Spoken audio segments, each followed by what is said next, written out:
Handa na ba ang inyong mga puso para sa isang kwentong yayanig sa inyong paniniwala tungkol sa halaga ng isang pamilya at ng dangal ng isang tao?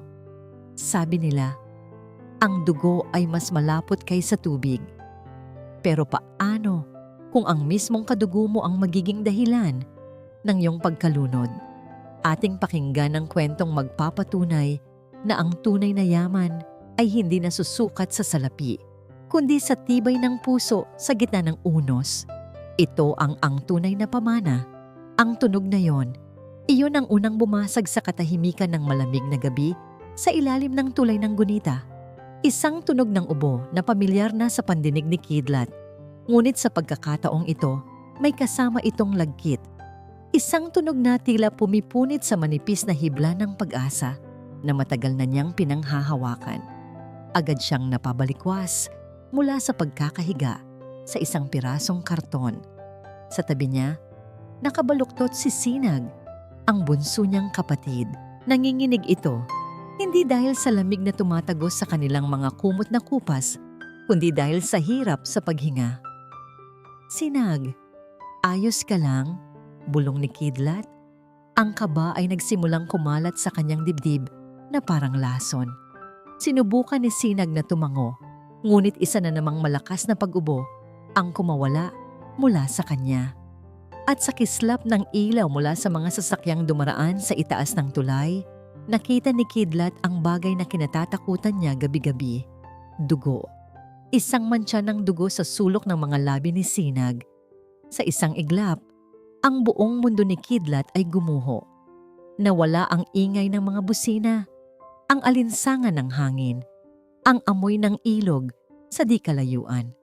Ang tanging nakikita niya ay ang maputlang mukha ng kanyang kapatid. Ang tanging naririnig niya ay ang mahinang sutsot sa bawat paghinga nito. Danaya, gisising! Sigaw niya nyugyog ang isa pang natutulog na katawan sa tabi nila. Danaya, si Sinag! Mabilis na bumangon si Danaya, ang pangalawa sa kanila. Nakita niya ang eksena at ang takot ay agad na gumuhit sa kanyang mukha. Walang tanong-tanong, walang pag-aalinlangan. Dalian mo kuya, dalhin natin siya sa ospital. Binuhat ni Kidlat si Sinag na tila ito ay isang babasaging anghel. Ang gaan ng kanyang katawan ay kabaligtaran ng bigat na nararamdaman niya sa kanyang puso. Nagsimula silang tumakbo, paalaban sa malamig na semento, palayo sa kanilang kahabag-habag na tahanan. Ang mga ilaw ng lungsod ng Hiraya ay kumikinang na parang mga pekeng bituin sa kanilang paligid. Mga naglalakihang gusali, mga mamahaling sasakyan, mga taong abala sa sarili nilang mundo. Lahat sila ay mga piping saksi sa desperadong pagtakbo ng isang kuya para sa buhay ng kanyang kapatid. Bawat hakbang ay isang panalangin. Bawat patak ng pawis ay isang pagsusumamo. Panginoon, wag po muna. Wag po muna ninyo siyang kukunin. Sa wakas, narating nila ang pinakamalaki at pinakamodernong ospital sa buong syudad. Ang automatikong salaming pinto ay bumukas na tila isang portal patungo sa ibang mundo. Isang mundong malinis, mabango, at nakakasilaw sa kaputian. Tulong! Tulungan ninyo ang kapatid ko. Sigaw ni Kidlat sa unang nurse na nakita niya. Ngunit ang mga mata ng nurse ay hindi napunta kay Sinag. Napunta ito sa kanilang mga damit na marumi, sa kanilang mga paang nakatsinelas lang, sa amoy ng kalye na daladala nila. Isang tingin ng paghusga, isang tingin ng pandidiri. Ano po ang problema? Tanong nito sa malamig na boses. Inuubo po siya ng dugo. May sakit po siya sa puso. Nagmamakaawang paliwanag ni Kidlat. Okay, sige. I-fill up na niyo muna itong form sa admission at kailangan ninyong mag-down payment para maasikaso siya ng doktor, sabi ng nurse. Inabutan siya ng isang clipboard na parang isang pader na hindi niya kayang akyatin. Down payment. Isang salita na tumusok sa puso ni Kidlat na parang patalim. Saan siya kukuha ng pera? Ang kakarampot na kinita niya sa pamamasura kanina ay sapat lang para sa isang tasang lugaw na paghahatian nilang tatlo. Miss, pakiusap. Wala po kaming pera ngayon, pero magbabayad po ako. Kahit anong ipagawa niyo sa akin, gagawin ko. Pakiusap, tingnan niyo muna ang kapatid ko. Sabi niya, ang boses ay basag na. Umiling ang nurse. Pasensya na po, sir. Hospital policy. Ang mga salitang yun ay parang isang hatol. Sa likod ng nurse, nakikita niya ang mga doktor na naglalakad, ang mga pasyenteng komportable sa kanilang mga higaan. 1 metro lang ang layo, pero parang 1,000 kilometro ang pagitan ng mundo nila. Ang desperasyon ay umakyat sa kanyang lalamunan. Wala na siyang pakialam sa hiya. Wala na siyang pakialam sa mga taong nakatingin. Dahan-dahan, lumuhod si Kidlat sa makintab na sahig. Yumuko siya. Halos isubsob ang mukha sa malamig na tiles. Pakiusap. Nagmamakaawa po ako. Hikbi niya. Hayaan niyo lang pong may tumingin sa kanya. Gagawin ko ang lahat. Ngunit sa halip na awa, 2 security guard ang lumapit sa kanya. Hinawakan siya ng mga ito sa magkabilang braso at pilit na itinayo. Sir, bawal po yan dito. Nakakaistorbo po kayo, sabi ng isa. Hindi, bitiwan niyo ako. Ang kapatid ko. Nagpupumigla si Kidlat pero wala siyang lakas. Hinila siya palabas. Kasunod si Danaya na umiiyak habang buhat pa rin ang walang malay na si Sinag. Itinapon sila sa labas na parang mga basura. Bumagsak si Kidlat sa semento. Ang sakit sa kanyang tuhod ay walang-wala kumpara sa sakit ng kanyang pagkatalo. Naupo siya doon, sa ilalim ng maliwanag na signboard ng ospital na nangangako ng pag-asa, ngunit nagbigay sa kanya ng purong kabiguan. Niyakap niya ang kanyang mga tuhod. Tumingala siya sa langit pero ang nakita niya lang ay ang sarili niyang desperadong refleksyon sa salaming pinto. Natalo na siya. Hanggang sa may naramdaman siyang matigas na bagay sa kanyang bulsa. Kinapa niya ito, ang luma at gasgas na relo ng kanyang ama. Ang tanging alaala, ang tanging bagay na may halaga na pag-aari nila. Tinitigan niya ito. Ang bawat gasgas ay isang kwento. Ang bawat tiktak nito ay parang tibok ng puso ng kanilang nakaraan. At sa sandaling iyon, nagdesisyon siya. Ibababa niya ang huling bandera ng kanilang alaala para sa isa pang araw ng buhay para kay Sinag. Tatanggapin na sana niya ang kanyang huling pagkatalo at tatayo upang isanla ang relo ng isang anino ang tumabon sa kanya. Isang pares ng mamahaling sapatos na katad ang huminto sa mismong harapan niya. At isang kamay na may edad na, makunat ngunit may bigat ng kapangyarihan, ang dahan-dahang dumapo sa kanyang balikat. Isang boses, malalim at makapangyarihan, ngunit nanginginig sa isang emosyong hindi niya mawari, ang nagtanong. Anak, saan mo nakuha ang relong yan? Itinaas ni Kidlat ang kanyang paningin mula sa mamahaling sapatos patungo sa mukha ng matandang lalaki. Nakatayo ito sa ilalim ng ilaw ng ospital. Ang mga guhit sa kanyang mukha ay tila mga mapa ng kalungkutan at kapangyarihan. Nakasuot ito ng isang barong na may mamahaling borda at sa kabila ng kanyang edad, may tindig ito ng isang taong sanay mag-utos. Ngunit ang mga mata nito, ang mga matang yon, ang pumukaw sa atensyon ni Kidlat. Puno iyon ng isang emosyong hindi niya inaasahan, pagkabigla, pagnanasa, at isang napakalalim na pighati. Nanginginig ang kamay ng matanda habang dahan-dahan nitong kinukuha ang relo mula sa palad ni Kidlat. Hindi pumalag si Kidlat. Masyado siyang natigilan para gumalaw. Sa tatay ko po ito. Mahinang sagot niya. Ang boses ay paos pa rin sa pag-iyak. Tinitigan ng matanda ang relo na parang ito ang pinakamahalagang kayamanan sa mundo. Binaliktad niya ito at nakita ang isang maliit na ukit sa likod. Isang simbolo ng araw at 3 bituin na may mga letrang LM sa gitna. Leonardo? Bulong ng matanda.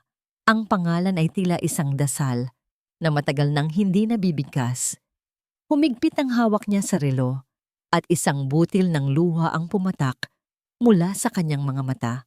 Tumama sa salamin ng lumang relos. Tumingin siyang muli sa tatlong magkakapatid. Sinuri niya ang mukha ni Kidlat, ang mga mata ni Danaya, at ang maputlang anyo ni Sinag.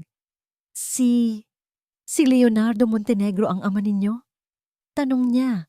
Ang boses ay basag na sa pagpipigil ng emosyon. Tumango si Kidlat, naguguluhan. Paano nalaman ng estrangherong ito ang pangalan ng kanilang ama? At doon, sa harap ng ospital, na nagtakwil sa kanila, gumuho ang tindig ng makapangyarihang lalaki. Binitawan niya ang kanyang tungkod at niyakap ang tatlong marurungis na bata. Isang yakap na mahigpit, puno ng mga taon ng pangungulila at pagsisisi. Mga apo ko. Hikbi niya sa balikat ni Kidlat. Mga apo ko kayo. Si Kidlat ay nanigas. Apo? Sila? Ng isang taong ganito kayaman? Parang isang panaginip. Isang malupit na biro ng tadhana. Sa isang iglap, ang eksena ay nagbago. Mula sa loob ng ospital, mabilis na lumabas ang mismong nurse na nagtaboy sa kanila, kasama ang hepe ng mga security guard. Ang kanilang mga mukha ay puno ng pagkatakot at pagmamadali nang makita kung sino ang kayakap ng mga batang kalye. Don Lacandiwa, ayos lang po ba kayo? Tanong ng nurse, ang boses ay nanginginig. Hindi sila pinansin ng matanda. Anong ginagawa ninyo? Bakit hindi ninyo inaasikaso ang apo ko? Sigaw ni Lacandiwa. Ang boses ay bumalik sa dati nitong kapangyarihan, dumadagundong sa gabi. Itinuro niya si Sinag na hirap pa ring humihinga sa mga bisig ni Danaya. Namutla ang nurse. Pipasensya na po, Don Lacandiwa. Hindi po namin alam. Hindi alam? Ngayon alam nyo na. Ipasok nyo siya. Tawagin ang pinakamagagaling na doktor. Kapag may nangyaring masama sa apo ko, sisiguraduhin kong lahat kayo ay pagsisisihan ito. Ang mga salita ni Lacandiwa ay parang mahika. Sa isang kisap mata, ang mga security guard na nagpalayas sa kanila ay sila na ngayong nagmamadaling kumuha ng stretcher. Ang nurse na tumanggi sa kanila ay siya na ngayong personal na nag-aasikaso kay Sinag. Ang buong ospital ay tila nagkagulo para pagbigyan ang mga apo ng taong nagmamay-ari nito. Habang isinasakay si Sinag, hinawakan ni Kidlat ang kamay ng kapatid. Ayaw niya itong bitiwan. Huwag kang mag-alala, anak, sabi ni Lacandiwa. Ang boses ay mas malumanay na ngayon. Ligtas na siya. Aaalagaan siya. Dinala si Sinag sa loob. At sa unang pagkakataon, sa loob ng maraming oras, nakahinga ng maluwag si Kidlat. Ngunit ang ginhawa ay agad na napalitan ng pagkalito habang iginigiya sila ni Lacandiwa patungo sa isang itim at makintab na sasakyan na naghihintay sa kanila. Halika kayo, mga apo. Uuwi na tayo, sabi ng matanda. Ang loob ng sasakyan ay amoy katad at pabango. Malambot ang upuan at ang katahimikan sa loob ay kabaligtaran ng ingay ng kanilang buhay. Habang umaandar ang sasakyan, walang nagsasalita. Si Danaya ay nakadungaw sa bintana. Namimilog ang mga mata sa mga gusaling naglalakihan. Si Kidlat naman ay tahimik lang, pinagmamasdan ng matandang lalaki sa tabi niya. Ang kanilang lolo. Hindi pa rin niya lubos maisip. Ilang sandali pa, pumasok ang sasakyan sa isang dambuhalang gate at tumigil sa harap ng isang bahay, hindi isang mansyon. Ito ay mas malaki pa sa anumang gusaling napuntahan nila. May mga ilaw ito na nagpapakinang sa hardin at isang fountain sa gitna. Ito ang binyan ng Marahuyo. Pagbukas ng pinto ng sasakyan, sinalubong sila ng mga katulong na nakahanay. Ngunit ang pansin ni Kidlat ay napunta sa 2 taong nakatayo sa itaas ng malawak na hagdanan. Isang lalaki at isang babae. Parehong nakabihis ng elegante. Ang kanilang mga mukha ay perpekto. ngunit ang kanilang mga mata ay kasing lamig ng yelo. "Lolo, buti po nakauwi na kayo," sabi ng lalaki. Ang boses ay makinis ngunit walang init. "Sino po? Ang mga kasama ninyo?" Bumuntong hininga sila Kandiwa. Dumakulem, Halya. Sila ang mga anak ni Leonardo, mga apo ko. Ang nangiti sa mukha ng lalaki, si Dumakulem, ay hindi nagbago, ngunit nakita ni Kidlat ang pagtiim ng panga nito. Ang babae naman, si Halya, ay tinitigan sila mula ulo hanggang paa, isang bahagyang pagkunot ng noo, ang tanging senyales ng kanyang pagkadismaya. Ang hapunan ng gabing iyon, ang pinakatahimik at pinakakakaibang karanasang hinding-hindi malilimutan ni Kidlat. Ang mesa ay puno ng mga pagkaing sa panaginip lang niya nakikita, ngunit ang bawat subo ay tila may laso ng tensyon. Sila Kandiwa ay sinusubukang magkwento tungkol sa kanilang ama, ngunit ang bawat salita ay sinasalubong ng nakabibinging katahimikan mula kina Dumakulem at Halya. Ramdam ni Kidlat ang kanilang mga mata, mapanuri, mapanghusga. Ramdam niya na hindi sila parte ng lugar na ito. Sila ay mga basahan na aksidenteng napadpad sa isang palasyo. Nang matapos ang hapunan at paakyat na sila sa kanilang mga silid na mas malaki pa sa buong tinutuluyan nila sa ilalim ng tulay, nilampasan sila ni Halya. Huminto ito sandali sa tabi ni Kidlat. Ang kanyang pabango ay matamis, ngunit ang kanyang mga salita ay may kamandag. Ngumiti siya, isang ngiting kasing ganda ng isang bulaklak na may tinik. "Welcome sa pamilya," sabi niya sa mahinang boses. "Sana lang, hindi kayo nasilaw sa pera ng lolo. Mahirap na." Pagkatapos ay naglakad na ito paalis, ang kanyang mga takong ay lumilikha ng matatalim na tunog sa marmol na sahig, na tila mga babala ng mga panganib na naghihintay sa kanila sa bago nilang tahanan.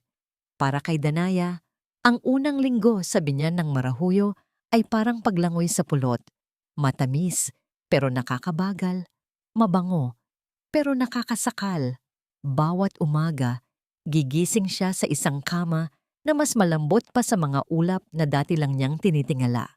Ang mga damit na inihahanda para sa kanila ay gawa sa telang hindi niya alam na umiiral pala. Makinis sa balat, ngunit sa pakiramdam niya ay parang isang costume na hindi sa kanya.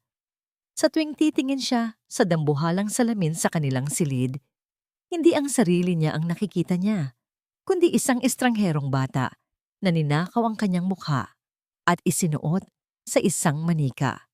Ito ang gintong hawla.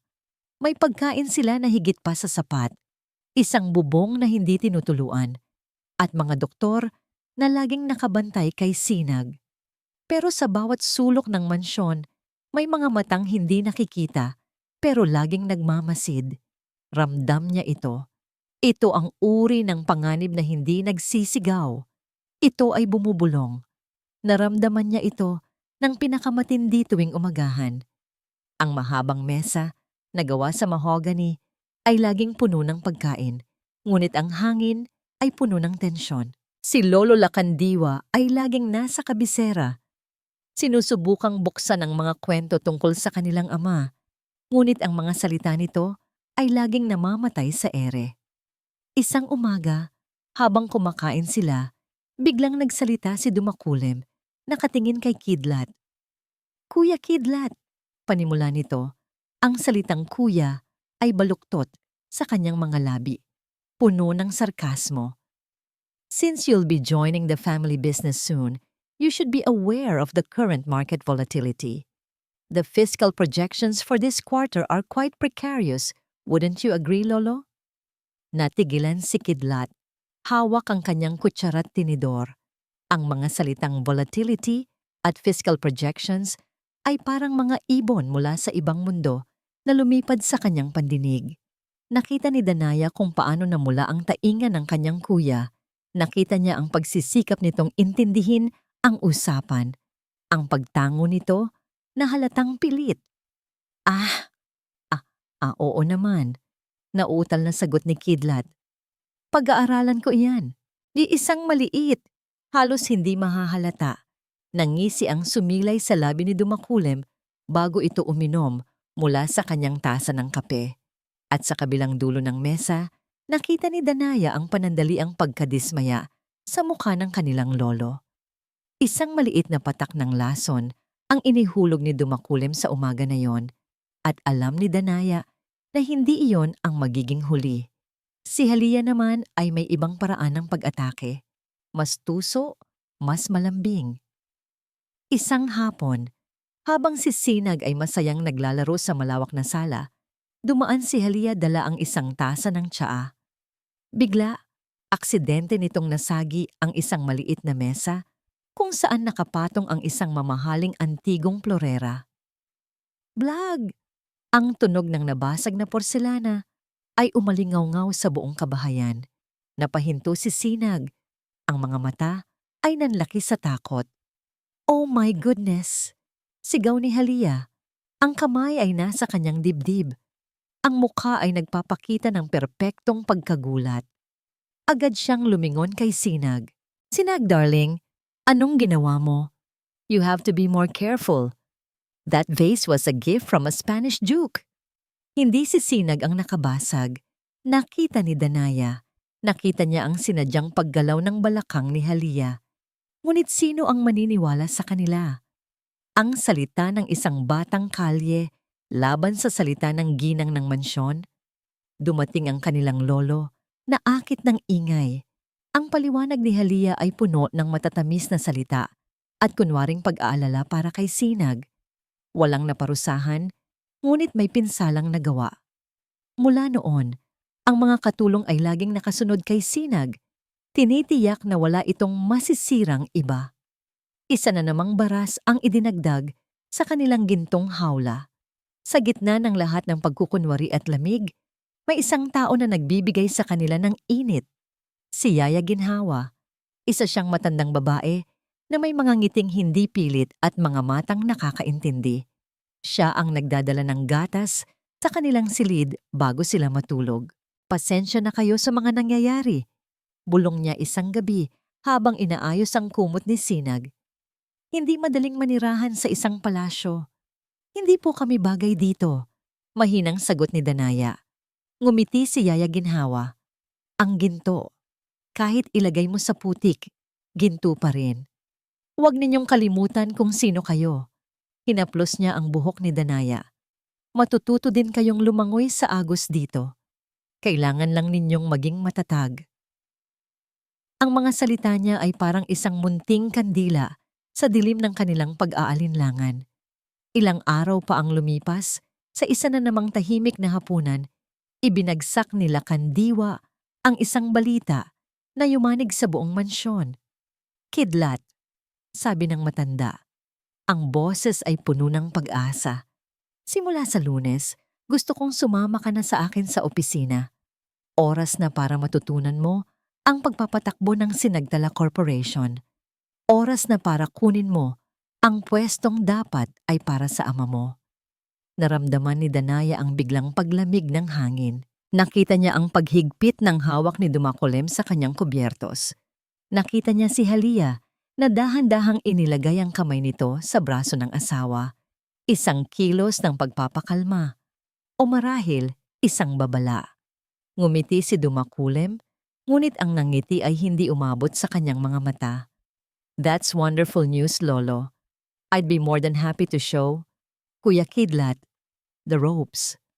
Alam ni Danaya kung ano ang ibig sabihin yon. Hindi niya tutulungan ng kanyang kuya. Gagawa siya ng lubid para ibigti ito. Nang gabing iyon, hindi makatulog si Danaya. Dahan-dahan siyang lumabas ng silid para kumuha ng tubig. Habang naglalakad siya sa pasilyo, narinig niya ang mahihinang boses mula sa nakabukas na pinto ng silid ni na Dumakulem at Halia. Hindi niya sinasadyang makinig, ngunit isang pangungusap ang tumatak sa kanyang isipan. Ito ang boses ni Dumakulem, mababa at puno ng galit na hindi nito ipinakita sa hapagkainan. Narinig niya ang kalansing ng yelo sa isang baso ng alak. Hindi ako papayag na ang mga pulubing yan ang kukuha ng lahat ng pinaghirapan ko. At alam ni Danaya, sa sandaling iyon, na ang digmaan sa loob ng kanilang gintong hawla ay opisyal nang nagsimula.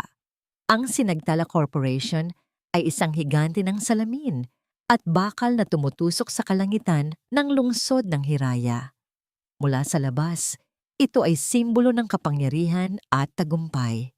Ngunit para kay Kidlat, sa unang araw niya na tumuntong sa lobby na kasing laki ng isang basketball court, pakiramdam niya ay isa siyang basang sisiw na naligaw sa pugad ng mga agila.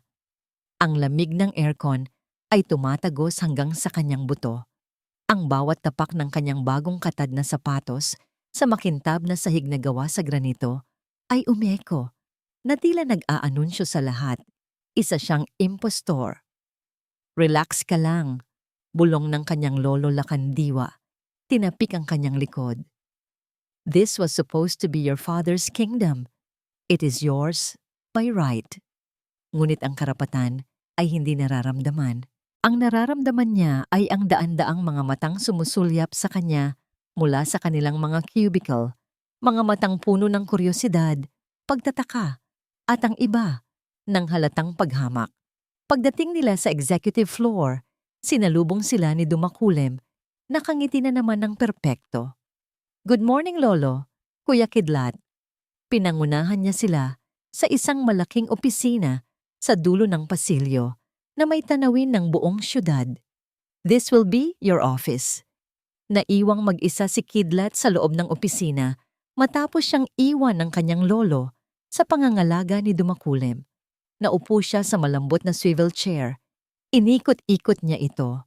Sinubukan niyang damhin ang kapangyarihan na dapat ay kasama ng pwestong ito. Pero ang naramdaman niya lang ay ang bigat nito. Pumasok si Dumakulem. Walang katok-katok. May dala itong isang manipis na folder. Para hindi ka mabigla, bibigyan muna kita ng isang simpleng task. Sabi nito, inilapag ang folder sa mesa. May meeting ang board mamayang hapon.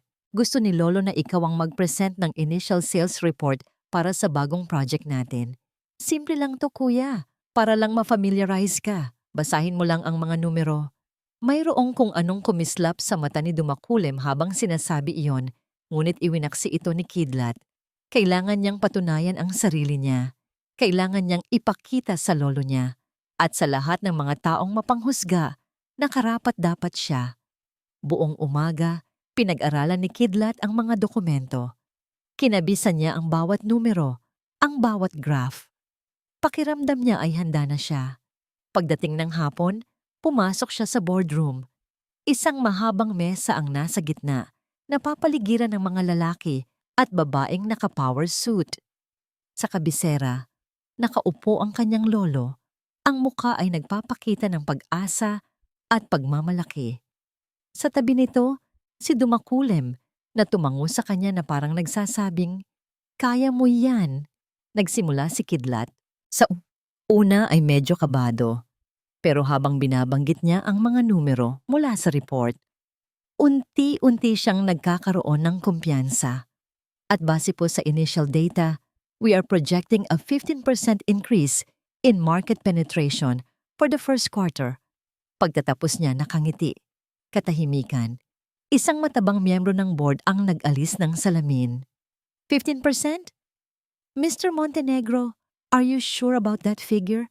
Because based on the preliminary data I saw yesterday, we are barely breaking even. Nawala ang nangiti ni Kidlat.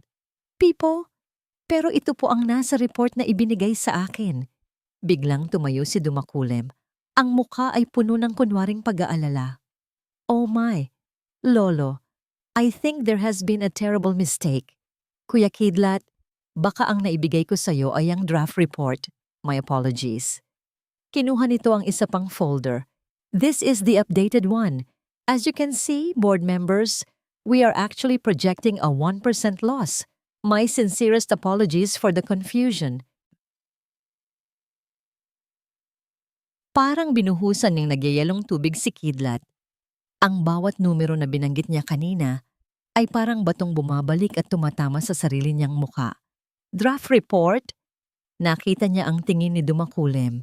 Alam niya, sinadya ito. Ang kahihiyan ay tila isang makapal na kumot na bumalot sa kanya. Wala siyang marinig kundi ang pag-ugong sa kanyang tainga. Ang pinakamasakit ay ang makita ang mukha ng kanyang lolo. Ang pag-asa at pagmamalaki kanina ay napalitan ng matinding pagkadismaya. Ang biyahe pauwi ay puno ng nakabibinging katahimikan. Hindi siya tinapunan ng tingin nila Kandiwa. Pagdating sa mansyon, dumiretso ito sa kanyang opisina. Sumunod si Kidlat. Lolo, wag ngayon Kidlat, sabi ng matanda. Nakatalikod sa kanya, nakatingin sa bintana. Lolo, hindi ko po sinasadya. May nagbigay lang po sa akin ng humarap sila Kandiwa. Ang mukha ay pagod at bigo. Walang nagbigay lang.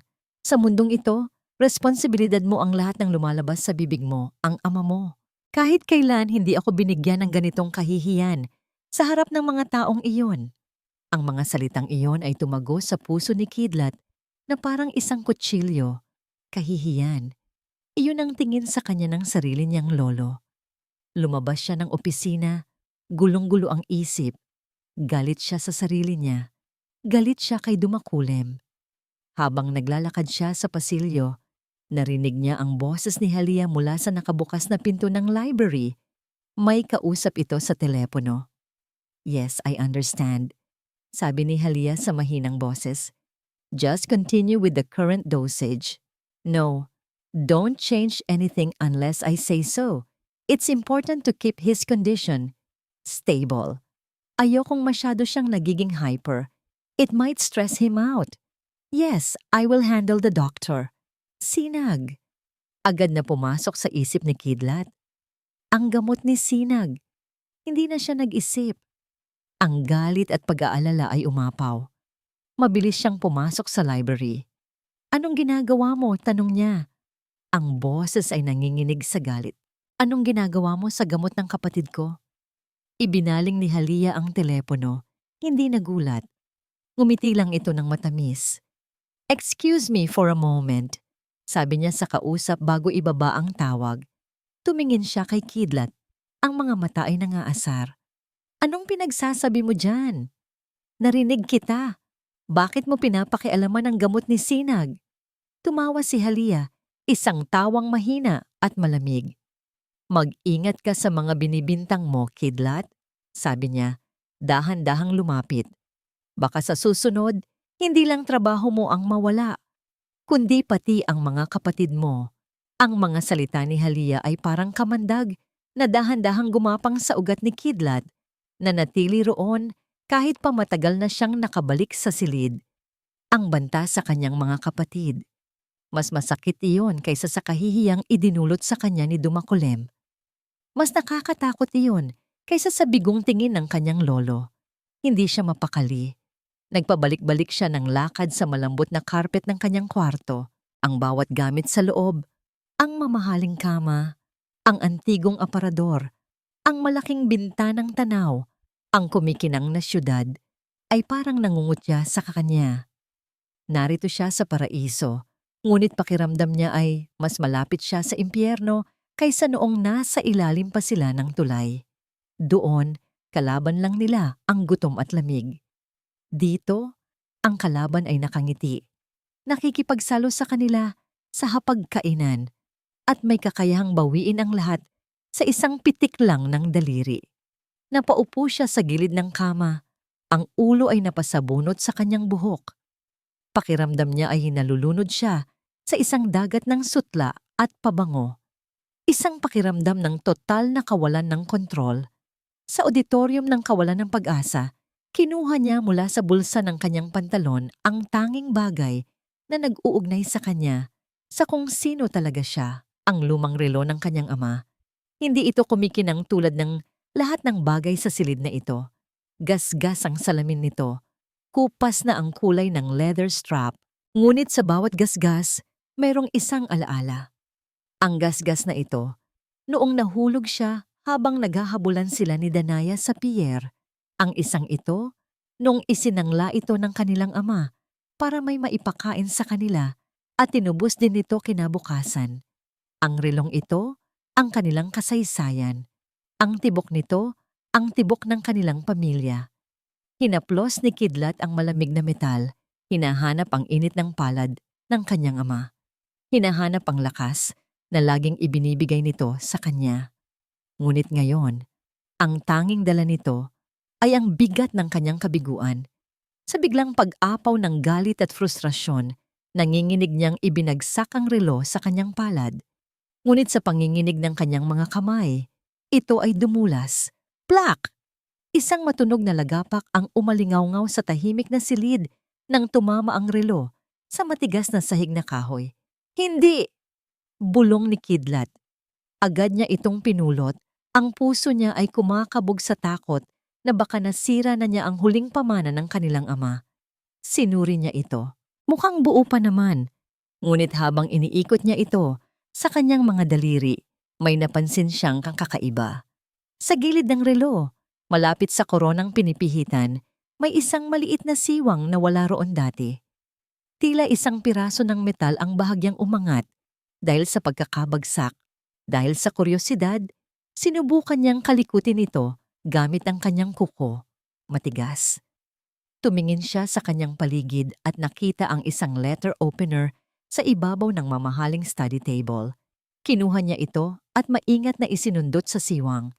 Isang mahinang click ang kanyang narinig. Ang maliit na piraso ng metal ay bumukas na parang isang pinto. Inilalantad ang isang bagay na hindi niya inaasahan. Hindi ito mga tornilyo o engrenahe ng relo. Ito ay isang maliit na espasyo, isang sikretong kompartimento. At sa loob, mayroong isang bagay na maitim at nakarolyo, hindi mas malaki kaysa sa isang butil ng bigas. Dahan-dahan niya itong kinuha gamit ang dulo ng letter opener. Inilapag niya ito sa kanyang palad. Isa siya itong microfilm, isang maliit na rolyo ng itim na pelikula. Sobrang liit at delikado na tila hininga lang ay kayang tangayin. Ano ito?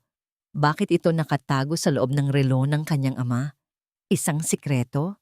Isang mensahe?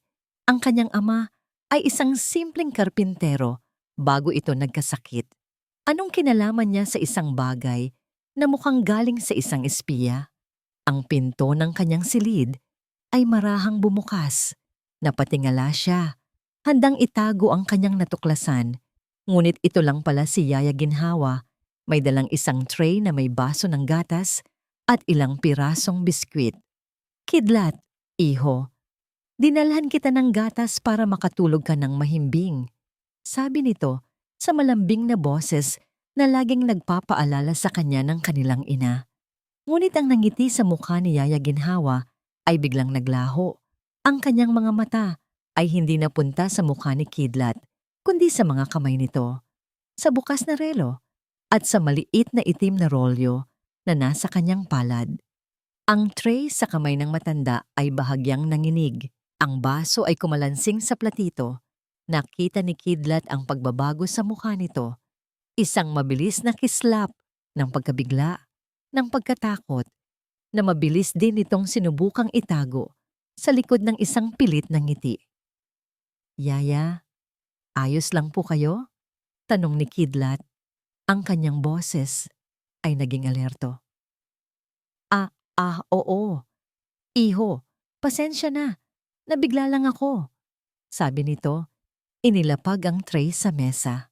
Ano ba yan? Mukhang nasira ang relo mo. Ngunit alam ni Kidlat na hindi ang sirang relo ang tinitingnan nito. Ang mga mata nito ay nakatutok sa microfilm. Sinubukan ni Kidlat na isara ang kanyang palad. Hindi po, nahulog lang. Ang pagtatangka niyang magtago ay huli na. Alam niyang may alam si Yaya Ginhawa. Bago pa siya makapagtanong, isa na namang anino ang dumaan sa nakabukas na pinto. Si Dumakulem. Huminto ito. Sumandal sa hamba ng pinto. Ang mga braso ay nakakrus sa dibdib. Isang mapanuring tingin ang ipinukol niya sa eksena sa loob ng kwarto. Ang tensyon sa pagitan ni Kidlat at ng matandang Yaya at ang kamay ni Kidlat na biglang ikinuyom. Something interesting there, kuya? Tanong ni Dumakulem Ang kanyang boses ay puno ng pangaasar. Ang pagdidiin niya sa salitang kuya ay parang isang insulto. Agad na tumayo si Kidlat. Ang katawan ay tila isang pader na nagpoprotekta sa kanyang sikreto. Wala, relo ko lang. Madiin niyang sagot. Itinago ang kamay sa kanyang likuran. Ngumisi si Dumakulim. Isang ngising nagsasabing hindi siya naniniwala. Ngunit wala siyang panahon para alamin ito ngayon. Tumingin siya kay Yaya Ginhawa. At ikaw naman, Yaya, baka gusto mo nang bumalik sa kusina. Hindi ka binabayaran para makipagkwentuhan. Yumuko si Yaya Ginhawa. Masusunod po, Sir Dumakulim. Hindi na muling tumingin si Dumakulim kay Kidlat. Naglakad na ito paalis. Ang kanyang mga hakbang ay may bigat ng pagbabanta.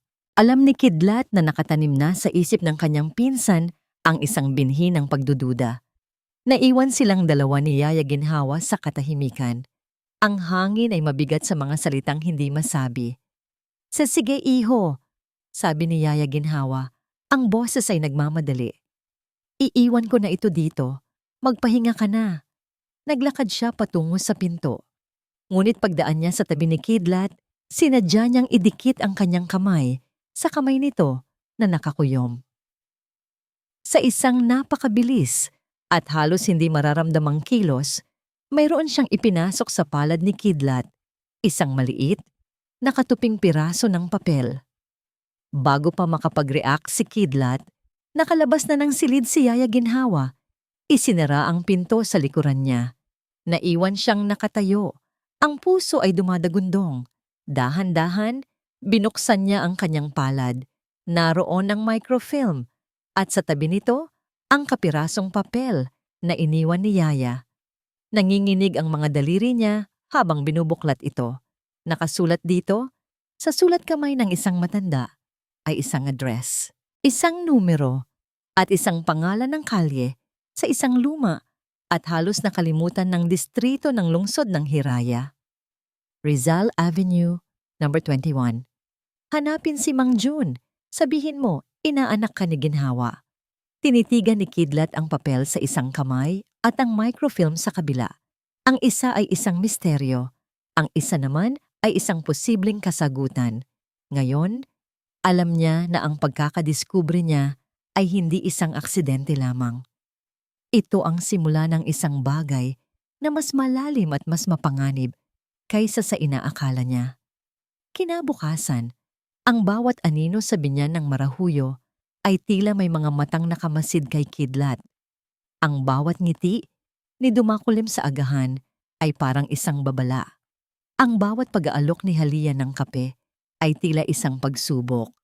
Hawak niya ang isang sikretong kayang sumira sa pekeng kapayapaan ng mansyon at ang bigat nito ay halos magpabagsak sa kanya. Kailangan niyang makalabas. Nagdahilan siyang masama ang kanyang pakiramdam at hindi muna sasama sa opisina. Hinintay niyang umalis ang sasakyan ng kanyang lolo. Pagkatapos, pumasok siya sa kanyang silid at nagpalit ng damit. Itinabi niya ang mamahaling polo at slacks na ibinigay sa kanya. Mula sa ilalim ng kama, kinuha niya ang isa sa mga luma niyang damit na itinago niya, isang kupas na hoodie at isang baseball cap. Ito ang kanyang balat sa dati niyang mundo. Ito ang kanyang baluti. Dumaan siya sa pinto ng mga katulong sa likod bahay, maingat na tinitiyak na walang nakakakita. Sa labas ng pader ng mansyon, ang hangin ay iba. Ito ang hangin ng kalayaan at ng panganib. Sumakay siya ng jeep, pinipilit na maging isa sa mga ordinaryong pasahero. Ang puso niya ay kumakabog sa bawat paghinto at pagsakay ng mga tao. Ang Rizal Avenue ay isang ugat ng lumang Maynila na tumatangging mamatay, maingay, magulo, at puno ng buhay. Natagpuan niya ang numero 21.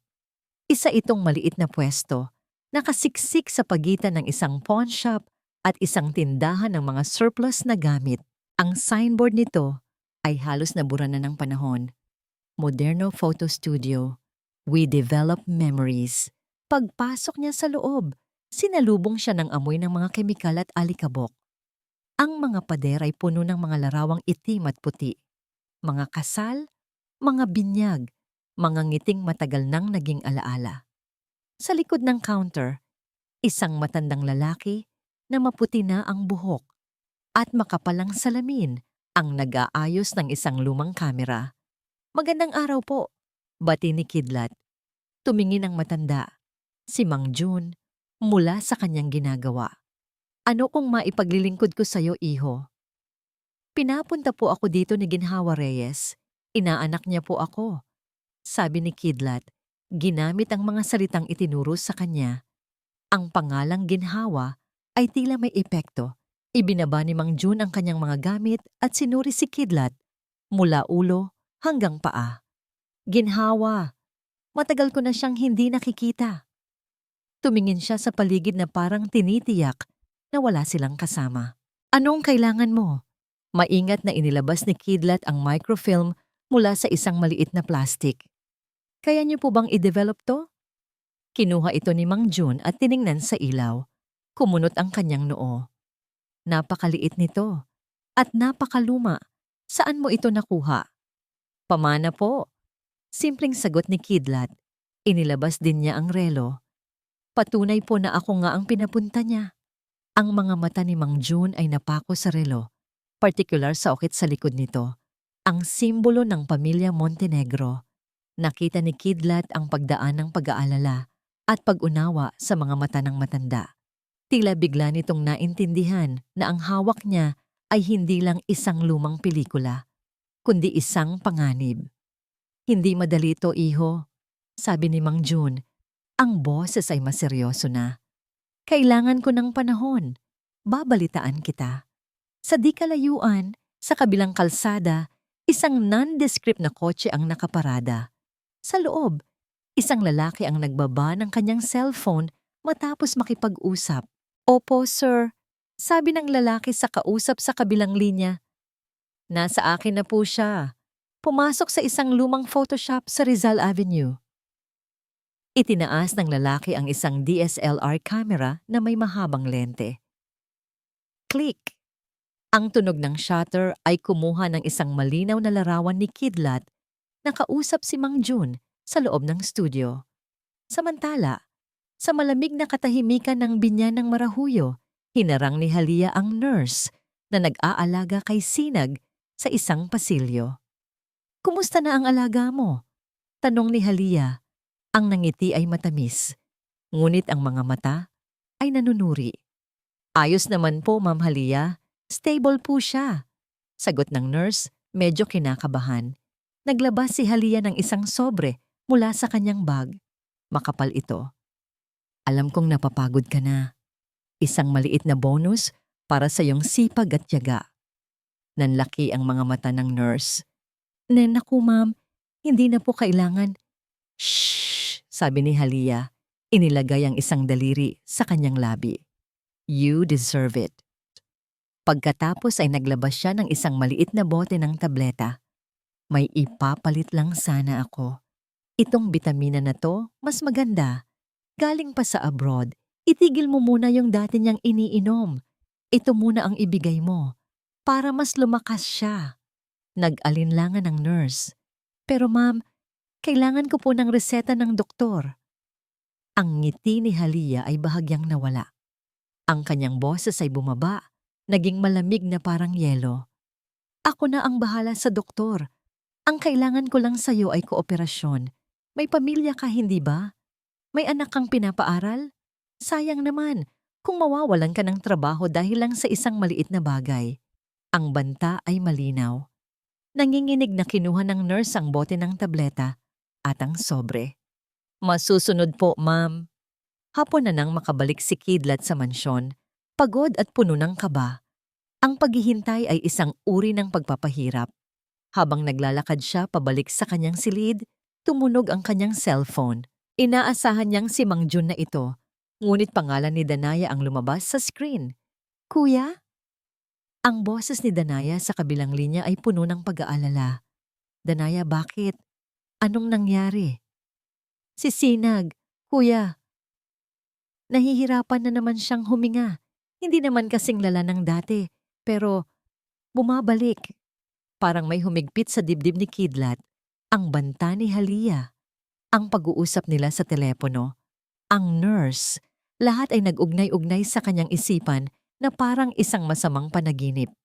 Bantayan mo siyang mabuti, Danaya. Huwag mo siyang iiwan. Papunta na ako dyan. Pagkababa niya ng tawag, muling tumunog ang kanyang telepono. Isang unknown number. Kinakabahan niya itong sinagot. Hello? Iho? Si Jun to. Ang boses ni Mang Jun sa kabilang linya ay iba na. Wala na ang kalmadong tono kanina. Ngayon, ito ay puno ng pagmamadali at takot. Mang Jun? May nakuha na po ba kayo? Isang sandali ng katahimikan na tila nag-aalinlangan ang matanda na magsalita. Pagkatapos ay isang hiningang nanginginig. Ginoo, hindi mo gugustuhing makita ito. Sabi ni Mang Jun, ang boses ay halos pabulong. Ito ay tungkol sa pagkamatay ng ama mo. Ang mga salita ni Mang Jun ay parang isang malakas na kulog na yumanig sa buong pagkatao ni Kidlat. Ang pagkamatay ng kanyang ama. Hindi na ito simpleng sikreto lamang.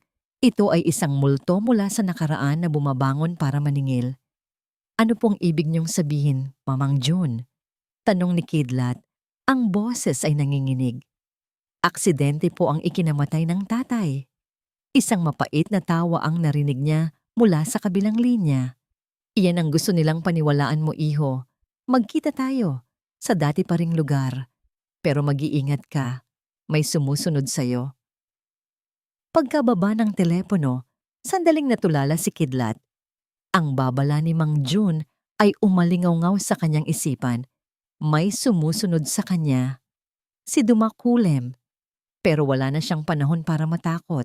Kailangan niyang makuha ang katotohanan. Muli siyang nagpanggap na lalabas para magpahangin. Ngunit sa pagkakataong ito, mas maingat siya. Lumabas siya sa gate na parang normal, naglakad sa kanto at sumakay ng taxi. Sa pamamagitan ng side mirror, kinumpirma niya ang kanyang hinala. Ang itim na kotse na nakita niya kahapon sa Rizal Avenue ay nasa likuran nila. Maingat na nagpapanatili ng distansya. Ang bitag ay nakahanda na. Sa photo studio, ang tensyon ay mas matindi kaysa dati. Inabutan siya ni Mang Jun ng isang brown envelope. Tingnan mo, sabi ng matanda. Nanginginig ang mga kamay ni Kidlat habang binubuksan ang sobre. Ang mga nasa loob ay hindi mga litrato, kundi mga kopya ng mga dokumento. Ang una ay isang deed of sale. Ibinebenta ng kanyang ama, si Leonardo Montenegro, ang lahat ng kanyang shares sa Sinagtala Corporation sa isang holding company na nakapangalan sa ina ni Dumakulem. Ang pirma sa ilalim ay pirma ng kanyang ama. Pero, iba. May kaliitan. May pagkakaiba sa kurbada ng letrang L. Ang pangalawang dokumento ay mas nakakakilabot. Isang suicide note. Nakasulat dito kung paano niya nilustay ang pera ng kumpanya at sa kahihiyan ay magpapakamatay na lamang siya. Muli, ang pirma ay halos perpekto, pero alam ni Kidlat, sa puso ng isang anak na kabisado, ang bawat galaw ng kanyang magulang, ito ay peke. Pinatay nila ang tatay ko. Bulong ni Kidlat, hindi sa isang tanong, kundi sa isang natuklasang katotohanan. Pinagmukha nilang nagpakamatay siya pagkatapos siyang nakawan. Tumango si Mang Jun. At ang microfilm na ito ang kanyang insurance, ang tanging patunay na inosente siya. Itinago niya ito sa relo, ang tanging bagay na alam niyang hindi kukunin sa kanya. Isang nag-aalab na galit ang pumalit sa pagkabigla ni Kidlat. Isang galit na malamig at matalim. Ang lahat ng pagdurusang dinanas nila, ang gutom, ang hirap, ang pagkawala ng kanilang mga magulang ay hindi dahil sa tadhana. Ito ay dahil sa kasakiman. Kailangan tong makita ng lolo, sabi niya. Ang boses ay matigas at puno ng determinasyon. Bumalik siya sa taxi, hawak ang sobre na parang ito ang kanyang Biblia at espada. Kailangan niyang magmadali. Kailangan niyang maunahan si Dumakulem bago pa ito makagawa ng panibagong hakbang. Ngunit huli na siya. Pagdating pa lang ng taxi, sa dambuhalang gate ng binyan ng Marahoyo, hinarang na sila. 2 security guard mula sa Sinagtala Corporation, hindi mga guard ng mansyon, ang lumapit sa bintana. Mr. Kidlat de Silva? Tanong ng isa. Ako nga.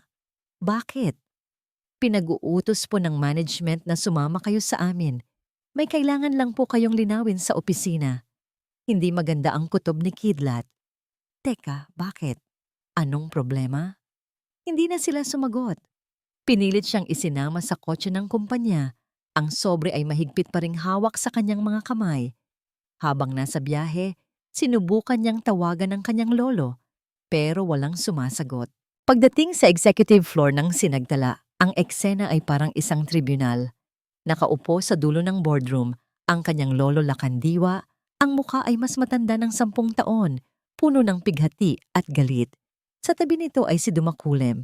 Ang mukha ay seryoso at puno ng kunwaring pag-aalala. Ang mga miyembro ng board ay naroon din. Ang kanilang mga tingin ay matatalim na parang mga kutsilyo. Lolo! Anong nangyayari dito? Sigaw ni Kidlat. Huwag mo akong tawaging lolo. Sagot ni Lacandiwa. Ang boses ay malamig na parang yelo. Ipinakita ni Dumakulim ang isang video sa malaking screen. Isang kuha mula sa CCTV ng opisina. Gabi. Isang lalaking nakatalikod, may hubog ng katawan na katulad ni Kidlat, ang nagbubukas ng vault ni Dumakulem at kinukuhanan ng litrato, ang mga confidential na dokumento. Pagkatapos ay ipinakita ang mga litratong nakuha ng tauhan ni Dumakulem, si Kidlat, na pumapasok sa isang photo studio na kilala sa pag-duplicate ng mga dokumento. Kinukuha niya ang mga trade secrets natin, Lolo. Paliwanag ni Dumakulem, ang boses ay puno ng kalungkutan. Ibebenta niya sa mga kalaban natin, katulad ng ginawa ng ama niya. Hindi totoo yan, sigaw ni Kidlat. Lolo, maniwala kayo sa akin. Ito ang katotohanan. Itinaas niya ang sobre. Pinatay nila si tatay. Ito ang ebidensya. Ngunit bago pa siya makalapit, pumasok si Halia sa boardroom. Ang mukha ay basang-basa sa luha. Lolo, ang baby natin. Hikbi niya, yumakap sa matanda. Si Sinag. Dinala po siya sa ospital. Inatake na naman siya. Sabi ng doktor, dahil daw sa matinding stress at anxiety. Dahil sa mga nangyayari dito sa pamilya. Iyon na ang huling patak. Ang huling pako sa kanyang kabaong. Ang balita tungkol kay Sinag ang tuluyang sumira sa anumang natitirang tiwala ni Lacandiwa. Para sa kanya, ang kasakiman ni Kidlat ang nagdulot ng sakit sa bunsong apo. Ang kasaysayan ay umuulit. Ang anak ay naging taksil at ngayon, ang apo ay sumunod sa kanyang mga yapak. Tumayo si Lacandiwa. Ang kanyang pagtayo ay mabagal, ngunit ang bigat ng kanyang bawat galaw ay yumanig sa buong silid. Lumapit siya kay Kidlat. Ang mga mata ng matanda ay puno ng galit na hindi pa nakikita ni Kidlat kailanman. Isang galit na pinanday ng pinagsamang pag-ibig at pagtataksil. Pak! Isang malutong na sampal ang dumapo sa pisngi ni Kidlat. Ang sakit ay hindi sa pisngi, kundi sa kanyang puso. Pinalayas ko ang sarili kong anak dahil sa pagiging taksil. At ngayon, inulit mo lang ang kasaysayan. Sigaw ni Lacandiwa, ang bawat salita ay isang hatol. Ang laway ay tumalsik mula sa kanyang bibig dahil sa tindi ng kanyang galit. Lumayas ka, kayo ng mga kapatid mo. Lumayas kayo sa pamamahay ko. Habang hinihila palabas ng mga security guard, ang tanging nakikita ni Kidlat ay ang mapagwaging ngisi sa likod ng nag-aalalang mukha ni Dumakulem. Ang bitag ay nagsara at siya ay nasa loob, walang kalaban-laban. Para kay Danaya, ang tunog ng sampal na yon ay hindi lang tumama sa pisngi ng kanyang kuya. Tumama yon sa kanilang tatlo. Naramdaman niya ang hapdi nito mula sa maliit na waiting room ng ospital kung saan sila dinala. Narinig niya ang sigaw ng kanilang lolo, hindi sa kanyang tainga, kundi sa kanyang kaluluwa. Isang sigaw na pumuputol sa huling hibla ng kanilang bagong tuklas na pag-asa. Hindi nila kailangang sabihin sa kanya kung ano ang nangyari. Nakita niya ito sa paraan ng paghila ng mga security guard kay Kidlat palabas ng boardroom. Ang pisngi nito ay namumula. Ang mga mata ay walang buhay. Nakita niya ito sa paraan ng pag-iwas ng tingin ng lahat ng mga empleyado na tila sila ay isang nakakahawang sakit.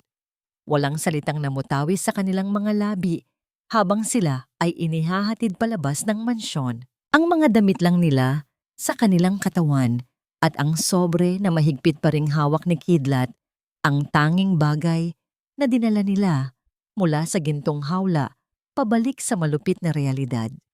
Ang langit ay nakikidalamhati. Sa sandaling tumapak sila sa labas ng dambuhalang gate, ang ambon ay naging isang malakas na ulan. Ang bawat patak ay malamig. Tila sinusubukang hugasan ang alaala ng lambot ng kanilang mga kama at ang init ng masasarap na pagkain. Si Sinag, nakadarating lang din mula sa ospital, kasama ang isang nurse na bigla na lang silang iniwan sa gate ay mahigpit na nakakapit sa kamay ni Danaya. Ang lagnat nito ay hindi pa rin bumababa. Ang bawat pag-ubo nito ay parang isang pagtuligsa sa kanilang sinapit. "Kuya, saan tayo pupunta?" tanong ni Sinag. Ang boses ay mahina at nanginginig sa ginaw. Hindi sumagot si Kidlat. Naglalakad lang ito, walang tiyak na direksyon. Ang tingin ay blangko, nakatuon sa basang semento. Ang ulan ay tumatagos sa kanyang damit. Dumadaloy sa kanyang mukha kasabay ng mga luhang hindi na niya napapansin. Si Danaya ang umakay sa kanila. Alam niya kung saan sila dadalhin ng kanilang mga paa. Mayroong isang magnet sa ilalim ng lupa na humihila pabalik sa mga taong walang tahanan, pabalik sa lugar kung saan nagsimula ang lahat. Ang paglalakbay pabalik sa tulay ng gunita ay isang mahabang prosesyon ng kahihiyan. Ang mga taong dati nilang kasama sa kalye ay tinitingnan sila. Ang kanilang mga damit na medyo magarapa, na ngayon ay basang-basa at marumi. May mga bumubulong, may mga tumatawa. Akala mo kung sino na. Ayun, balik sa pagiging basura. Pagdating nila sa ilalim ng tulay, sa dati nilang pwesto, ang lahat ay pareho pa rin. Ang amoy ng putik, ang ingay ng mga sasakyan sa itaas, ang mga piraso ng karton na iniwan nila. Ngunit may nagbago. Sila. Nakatikim sila ng ibang buhay at ang pagbabalik ay 1,000 beses na mas masakit kaysa sa hindi pag-alis. Umupo si Kidlat sa isang sulok, isinandal ang likod sa malamig na pader. Tinitigan niya ang sobre sa kanyang kamay, ang patunay ng katotohanan na walang gustong pakinggan, ang simbolo ng kanyang kabiguan. Nagsimulang magdeliryo si Sinag dahil sa taas ng lagnat. Lolo Lakan, malamig." Bulong nito, hinahanap ang init ng yakap ng matandang minsan ay nagbigay sa kanila ng pag-asa. Ang bawat salita ni Sinag ay parang isang suntok sa sikmura ni Kidlat.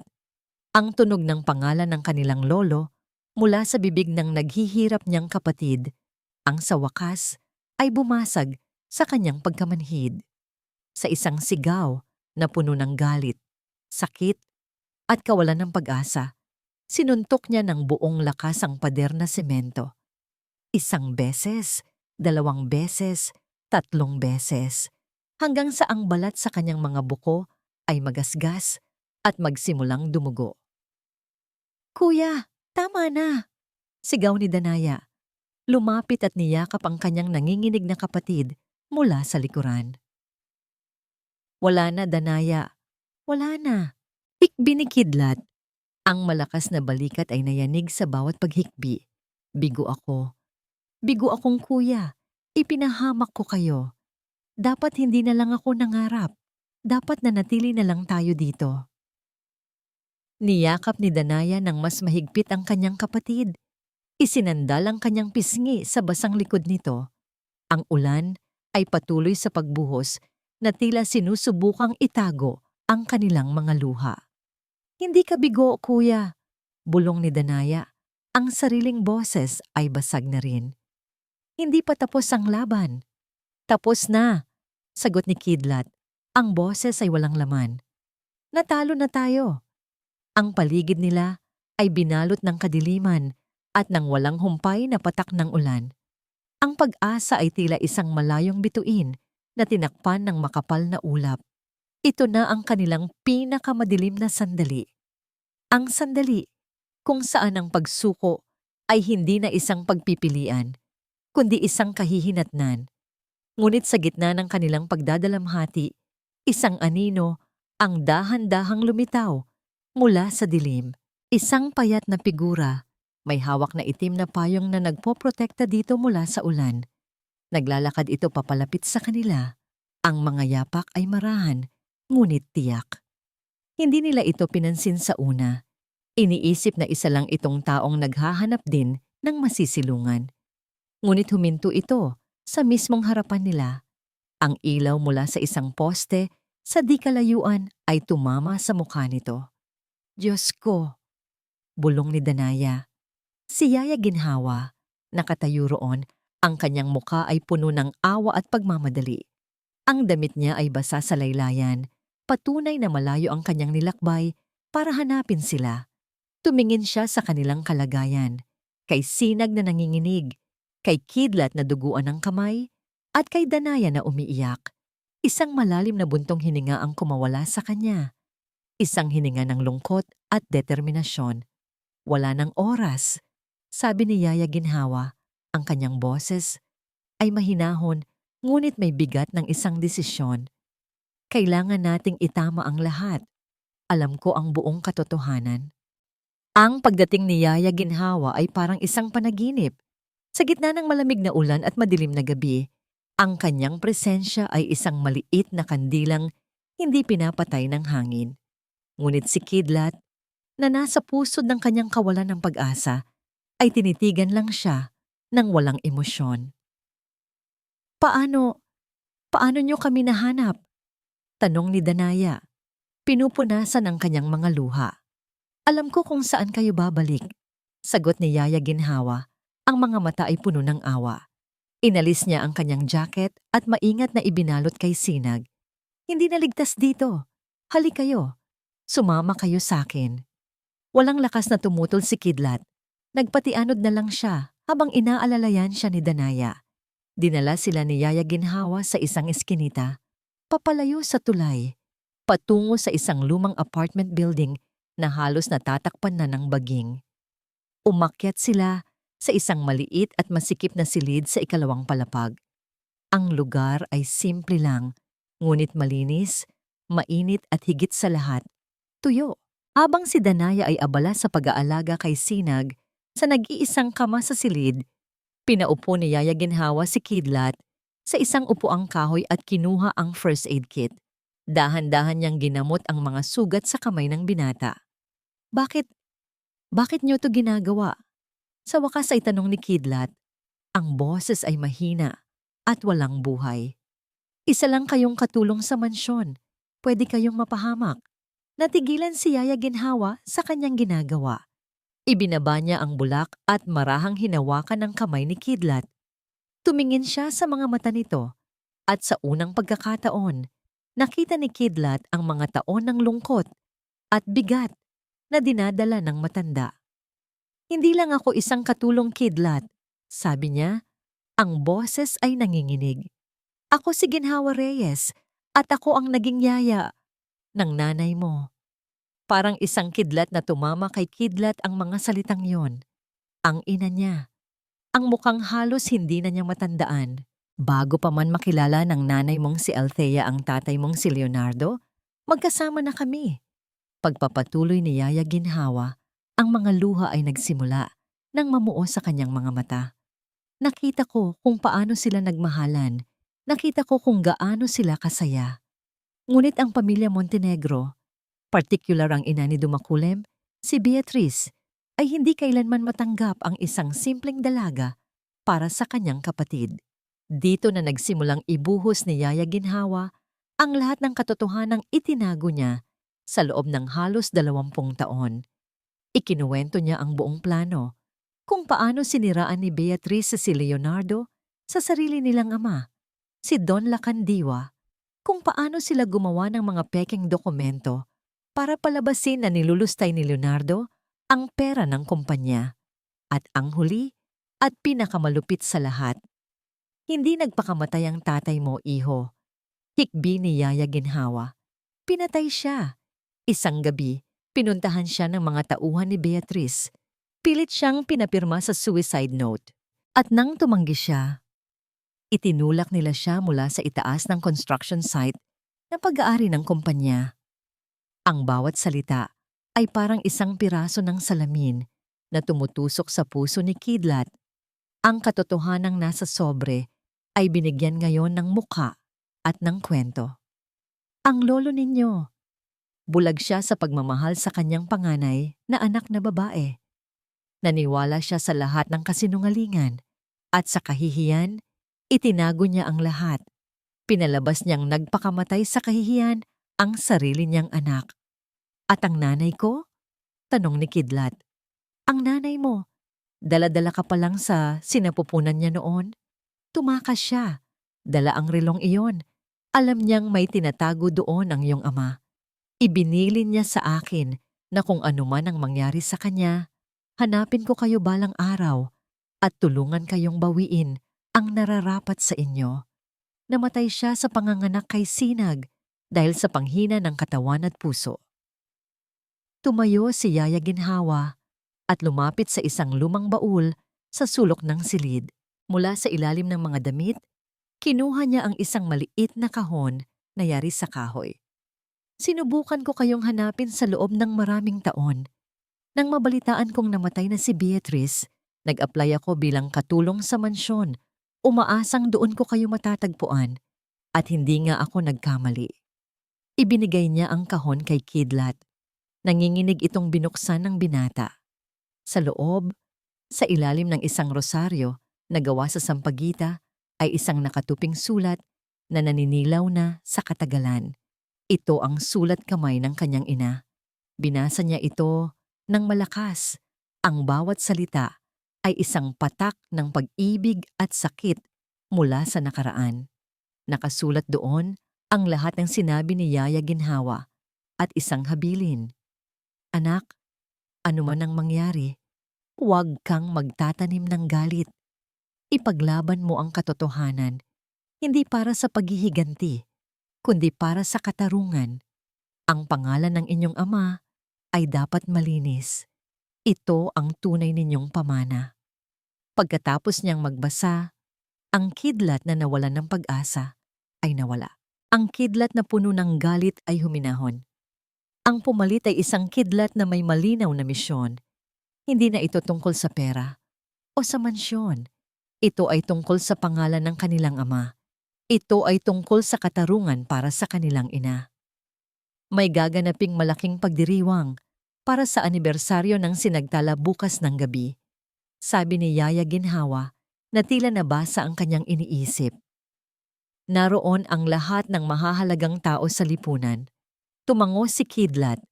Ang mga mata ay nag-aalab sa bagong determinasyon. Kinuha niya ang sobre na naglalaman ng mga ebidensya at ang sulat ng kanyang ina. Kailangan nating makapasok doon, sabi niya. Kinuha ni Yaya Ginhawa ang isang lumang Nokia phone mula sa kanyang bulsa at iniabot ito kay Kidlat. Hindi mo kailangang pumasok ng patago, sabi niya. Isang maliit na ngiti ang sumilay sa kanyang mga labi. Oras na para marinig ni Don Lacandiwa ang boses ng konsensya mo at ng mga magulang mo. Ang Grand Ballroom ng Sinagtala Tower ay isang dagat ng mga kumikinang na alahas at pekeng ngiti. Ang mga pinakamayayaman at pinakamaimpluwensyang tao sa bansa ay naroroon. Nagtatawanan habang hawak ang kanilang mga kopita ng champagne. Ipinagdiriwang ang 50 taon ng tagumpay ng kumpanya. Sa gitna ng lahat, sa presidential table, nakaupo si Don Lacandiwa Montenegro. Ngumingiti siya, tumatango, nakikipagkamay. Ngunit ang kanyang mga mata ay walang buhay. Ang bawat palakpak, ang bawat pagbati ay parang isang dagok sa kanyang dibdib. Isang paalala ng kahihiyang idinulot ng kanyang apo.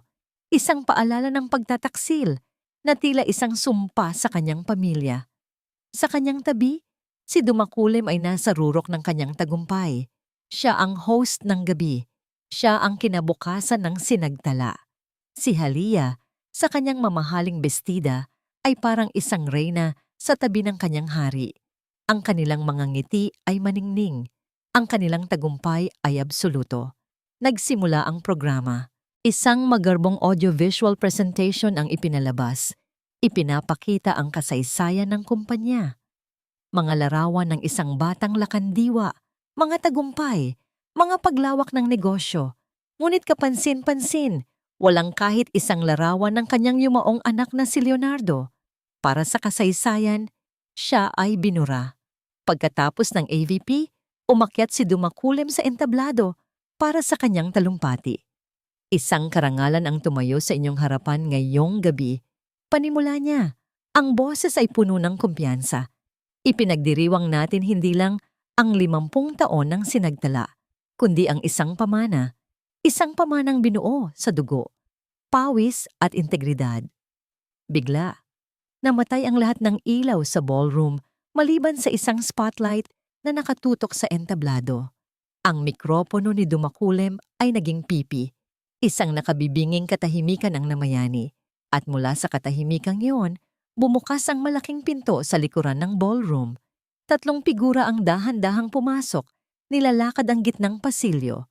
Ang kanilang mga damit ay simple lang, hiram mula sa mga kaibigan ni Yaya Ginhawa. Ngunit ang kanilang paglakad ay may bigat at dignidad na hindi kayang bilhin ng pera. Si Kidlat sa gitna, si Danaya sa isang tabi, at si Yaya Ginhawa sa kabila. Ang mga bulungan ay kumalat na parang apoy. Sino sila? Hindi ba yan yung mga pulubi? Anong ginagawa nila dito? Natigilan si Dumakulim sa entablado. Nanlaki ang mga mata ni Halia. At si Lakandiwa, napahawak siya sa kanyang dibdib. Ang pagkabigla at galit ay muling bumabalik. Guards! Paano nakapasok ang mga yan dito? Palabasin sila! Sigaw ni Dumakulim. Ngunit bago pa makagalaw ang mga security guard, isang boses ang umalingaw-ngaw sa buong ballroom, hindi mula sa entablado, kundi mula sa mga speaker na nakapalibot sa kanila. Isang boses na kalmado, malinaw, at puno ng hindi maikakailang sakit. Ang boses ni Kidlat. Hindi ito sigaw, hindi ito akusasyon. Ito ay isang pagbasa. Para sa aking mga anak, kung binabasa ninyo ito, marahil ay matagal na akong wala. Ito ang sulat ng kanyang ina. Gamit ang lumang telepono ni Yaya Ginhawa, itinawag ito ni Kidlat sa isa sa mga technician ng event na kinaibigan at tinulungan noon ni Yaya na may utang na loob sa kanya. Ang tawag ay direktang ikinonekta sa sound system ng buong ballroom. Nagpatuloy ang boses ni Kidlat. Binabasa ang bawat salitang isinulat ng kanyang ina. Ang kwento ng pag-ibig nila ni Leonardo. Ang kasakimang sumira sa kanila. Ang planong pagpatay. Ang pagtakas. Ang habiling linisin ang pangalan ng kanilang ama. Sa bawat pangungusap, ang mga bulungan sa ballroom ay humihina. Napapalitan ng nakabibinging atensyon. Ang mga mukha ng mga bisita ay nagbago mula sa pagtataka tungo sa pagkabigla. At sa huli, sa pagkaunawa. Si Lakandiwa ay nakatitig lang sa kawalan. Ang bawat salita ay parang isang punyal na paulit-ulit na itinarak sa kanyang puso. Ang mga kasinungalingan ng kanyang anak na si Beatrice, ang kanyang pagkabulag, ang kanyang malupit na paghatol sa sariling anak. Lahat ay bumabalik sa kanya. Sinusunog ang kanyang kaluluwa. Patayin na yan! Patayin ang sound system! Sigaw ni Dumakulim, tumatakbo papunta sa technical booth. Ngunit huli na. Ang huling mga salita ng sulat ay binitiwan na ni Kidlat. Ipaglaban mo ang katotohanan, hindi para sa paghihiganti, kundi para sa katarungan. Ang pangalan ng inyong ama ay dapat malinis. Ito ang tunay ninyong pamana. Nang matapos ang pagbasa, isang katahimikan ang bumalot sa bulwagan. Isang katahimikang mas mabigat kaysa sa anumang ingay. At sa katahimikang iyon, si Dumakulem, sa kanyang pagkasuklam at pagkabigla ay nagkamali. Sa halip na manahimik, sumigaw siya sa galit. Kasinungalingan! Lahat yan kasinungalingan. Wala kayong patunay. Ginawa lang yan ng mga pulubing yan para makakuha ng pera. Lumingon siya kay Lakandiwa. Lolo, huwag po kayong maniniwala. Katulad lang sila ng taksil nilang ama. Ang ina ko ang nagsabi sa akin ng lahat. Ginawa lang niya ang nararapat para protektahan ang pamilya. Ang kanyang pag-amin, ang kanyang hindi sinasadyang pagtatapat sa harap ng daan-daang testigo. Parang isang dam na gumuho. Si Lakandiwa ay dahan-dahang napaluhod sa sahig. Ang katawan ay nanginginig. Ang bigat ng katotohanan ay masyadong mabigat para sa kanyang matandang puso. Hindi niya tiningnan si Dumakulem. Hindi niya tiningnan ang mga bisita. Tumingin siya kay Kidlat na ngayon ay nakatayo na sa harap ng kanilang mesa. Ang mga mata ng matanda ay puno ng luha, isang karagatan ng pagsisisi. Itinaas niya ang isang nanginginig na kamay. Inaabot ang kanyang apo. Ang apong hinusgahan niya, sinaktan, at ipinagtabuyan. Walang salitang kayang maglarawan sa sakit na kanyang nararamdaman. Kaya isa lang ang kanyang naibulong, isang salitang basag, puno ng lahat ng kanyang pagkukulang bilang isang ama at bilang isang lolo. Patawad. Lumipas ang 6 na buwan. Ang iskandalong yumanig sa Sinagtala Corporation at sa alta sosyedad ay unti-unti nang humupa. Ngunit ang mga epekto nito ay nanatili at nag-iwan ng permanenteng marka. Si Dumakulem at Halia ay kapwa humarap sa batas. Ginamit ang mga dokumento mula sa microfilm at ang testimonya ng mga taong nasangkot, kabilang na ang nurse na binayaran ni Halia bilang matibay na ebidensya. Ang kaso ay hindi naging madali, ngunit sa huli, ang katarungan ay nanaig. Ang kanilang mga pangalan ay naging simbolo ng kasakiman at pagbagsak, isang babala sa mga tulad nila. Ang binyan ng Marahuyo ay nanatiling malaki at marangya. Ngunit ang hangin sa loob nito ay nagbago. Nawala ang lamig ng pagkukunwari at tensyon. Napalitan ito ng isang tahimik na init, isang espasyo para sa paghilom. Sa malawak na hardin, sa ilalim ng isang malaking puno ng mangga, nakaupo si Don Lakandiwa sa isang silyang tumba-tumba. Sa kanyang kandungan, si Sinag, na ngayon ay malusog na at puno ng sigla, ay nakikinig ng mabuti. Hindi na gamot ang binabasa ng matanda, kundi isang libro ng mga kwentong pambata. Ang tawa ni Sinag ay tila musika na unti-unting naghihilom sa mga sugat sa puso ng kanyang lolo. Bawat araw, sa pamamagitan ng pag-aalaga sa bunsong apo, sinusubukan nila Kandiwa na pagbayaran ang mga taon ng pagkukulang at pagkakamali. Hindi kalayuan, sa isang sementeryo na may tanawin ng luntiang burol, magkatabing nakatayo sina Kidlat at Danaya sa harap ng 2 puntod. Ang mga pangalan ni Leonardo at Althea Montenegro ay malinis at bagong ukit sa puting marmol. Matay, panimula ni Kidlat, ang boses ay kalmado. Malinis na po ang pangalan ninyo. Alam na ng lahat ang katotohanan. Inilapag niya ang isang bouquet ng puting rosas sa puntod. Sana po masaya na kayo. Sigurado akong masaya na sila, kuya, sabi ni Danaya. Isinandal ang ulo sa balikat ng kapatid. Dahil sa wakas, buo na ulit tayo. Tumingin sila sa isa't isa at sa kanilang mga mata, naroon ang isang pag-unawang hindi na nangangailangan ng salita. Mahaba ang kanilang nilakbay, marami silang nawala. Ngunit sa huli, natagpuan nila hindi lang ang kanilang pamilya, kundi pati na rin ang kanilang mga sarili. Ang pamamahala sa Sinagtala Corporation ay ipinasa nila Kandiwa kay Kidlat. Ngunit tinanggap ito ni Kidlat sa isang kondisyon. Hindi niya ito pamumunuan ng mag-isa.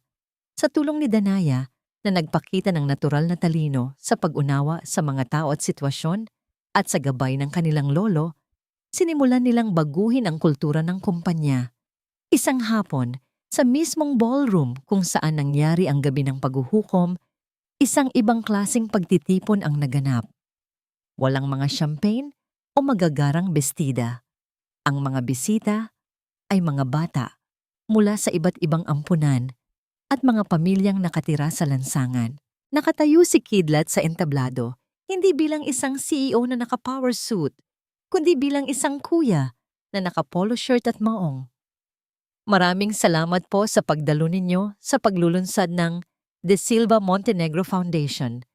Panimula niya, ang kanyang boses ay matatag at puno ng sinseridad.